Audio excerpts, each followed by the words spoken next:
अस्सलामु अलैकुम वरहमतुल्लाहि वबरकातुहू।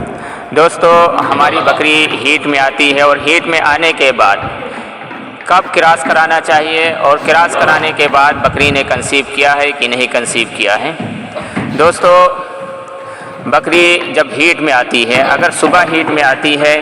तो आपको शाम को क्रॉस कराना चाहिए, और अगर शाम को हीट में आती है तो सुबह में अंडू छोड़ना चाहिए। ध्यान रखना, 24 घंटे 36 घंटे तक बकरी हीट में रहती है, तो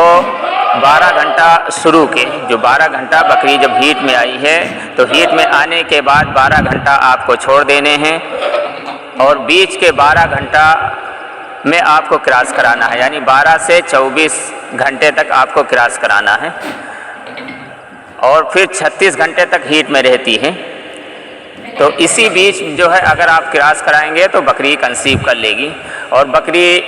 जब गाभिन ठहर जाती है तो बकरी 2 दिन 3 दिन तक डिस्चार्ज डालती है, गाढ़ा सा पदार्थ छोड़ती है। तो उससे बकरी पालक को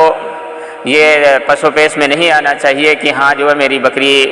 गाढ़ा डिस्चार्ज डाल रही है तो मेरी बकरी ने कंसीव नहीं किया है, मेरी बकरी गाभिन नहीं ठहरी है। बिल्कुल ऐसा नहीं है, बल्कि गाढ़ा डिस्चार्ज 2 दिन 3 दिन तक छोड़ती है, और ये पहचान होती है बकरी के कंसीव करने की, बकरी के गाभिन ठहरने की।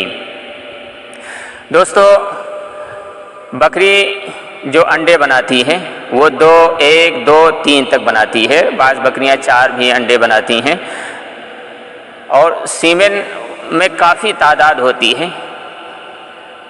सीमेन में जो स्पर्म होते हैं उनकी तादाद काफ़ी होती है, और सिर्फ जो है 1 2 3 या 4 स्पर्म की ज़रूरत होती है, और इतने ढेर सारे स्पर्म में सिर्फ जो है 1 2 3 या 4 स्पर्म की ज़रूरत होती है, जिस हिसाब से बकरी अंडे बनाती है, और जितने बच्चे अंडे बनाएगी उतने ही बच्चे बकरी देगी। बाकी जो सीमन में सीमन होता है और उसमें जो स्पर्म होता है वो धीरे धीरे करके निकलता रहता है, और जो स्पर्म जो होते हैं वो डेड होके जो है बाहर निकलते रहते हैं। और बकरी जब बकरा क्रॉस करता है तो आपने देखा होगा कि बकरी फ़ौरन पेशाब कर देती है, तो पेशाब के रास्ते से भी बहुत सारा स्पर्म जो है बाहर हो जाता है। तो उससे ये नहीं समझना चाहिए कि गाढ़ा डिस्चार्ज बाहर निकल गया है तो अब मेरी बकरी ने जो है कंसीव नहीं किया, मेरी बकरी गाभिन नहीं ठहरी है, ऐसा कतई नहीं है। बल्कि जो जितने स्पर्म की जो ज़रूरत होती है, जो एक्टिव स्पर्म होते हैं, जो नॉन एक्टिव होते हैं वो बाहर हो जाते हैं, और जो एक्टिव स्पर्म होते हैं वो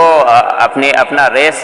करते हैं, दौड़ लगाते हैं, और जो दौड़ में जीतता है, जो सबसे पहले वहाँ पहुँचता है अंडे तक और अंडे को फर्टिलाइज कर देता है, वही विजेता ठहरता है, और वही बच्चे की शक्ल में बाहर आता है। और ये भी देखा गया है कि बकरी जो है 17 दिन 18 दिन के बाद फिर से डिस्चार्ज करती है, और गाढ़ा डिस्चार्ज होता है, बिल्कुल जो है मिल्की गाढ़ा डिस्चार्ज होता है, और थोड़ी सी जो है पीलापन उसमें होता है। तो इस पर भी जो है बकरी पालक जो है बहुत चिंता में आ जाते हैं कि जो है आया मेरी बकरी शायद जो है कंसीव गाभिन नहीं ठहरी है, और वो दवा की तरफ दौड़ पड़ते हैं। दवा वगैरह नहीं करनी चाहिए। अगर गाढ़ा डिस्चार्ज जो है बीच बीच में बकरियां डालती हैं तो इससे परेशान होने की ज़रूरत नहीं है।